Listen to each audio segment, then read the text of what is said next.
What's the difference between training for pure strength versus training for building muscle hypertrophy? Let's talk about strength first. So to be strong, this really is the brain's ability to activate all the muscle fibers that you already have. So it's much more about the central nervous system and recruiting high threshold motor units. And high levels of strength are usually very task specific. So repeatedly practicing the same exercises to get stronger. Strength in its purest form is usually done in low rep ranges, between 1 to 5 reps, and the lifter is moving as fast as possible, as explosive as possible, and this does things like utilizes tendon stiffness and uses the stretch shortening cycle to really improve the economy of the movement overall. Whereas building muscle, hypertrophy, is much more about increasing the cross-sectional area of the actual muscle fiber. So for this, we want to keep the muscle fiber engaged in the movement throughout the whole exercise. This will generally be done on low skill exercises because it's much easier to keep the muscle fiber contracted throughout the whole movement.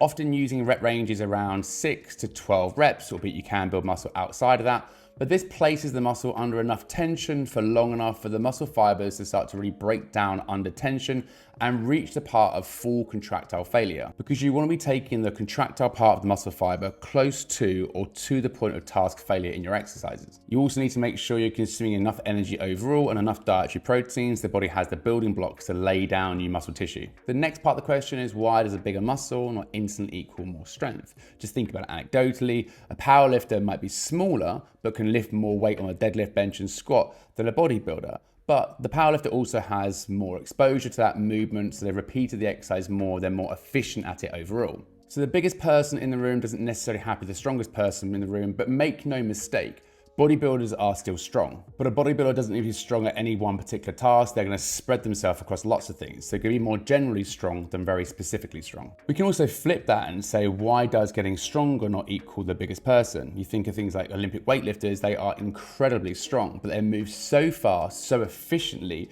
that the muscle fibers aren't actually contracting constantly throughout the movement. So there's a great way to get stronger, but it's not a great way to build muscle. And this is true for anyone if they're doing just squat, bench, and deadlift. They're not necessarily going to get much bigger because potentially those exercises aren't the most optimal for building muscle, because it's hard to know in an exercise like a deadlift where the contractile failure goes. Is it in the spinal erectors? Is it more in the quads? Is it in the glutes? It's a very general exercise, and you're more likely for your grip to give out before anything else. And the key takeaway here is train specifically for the adaptations you're after. If you want to build muscle, choose lower skill exercises. If you want to get stronger, repeatedly practice the same exercises so you move as efficiently as possible.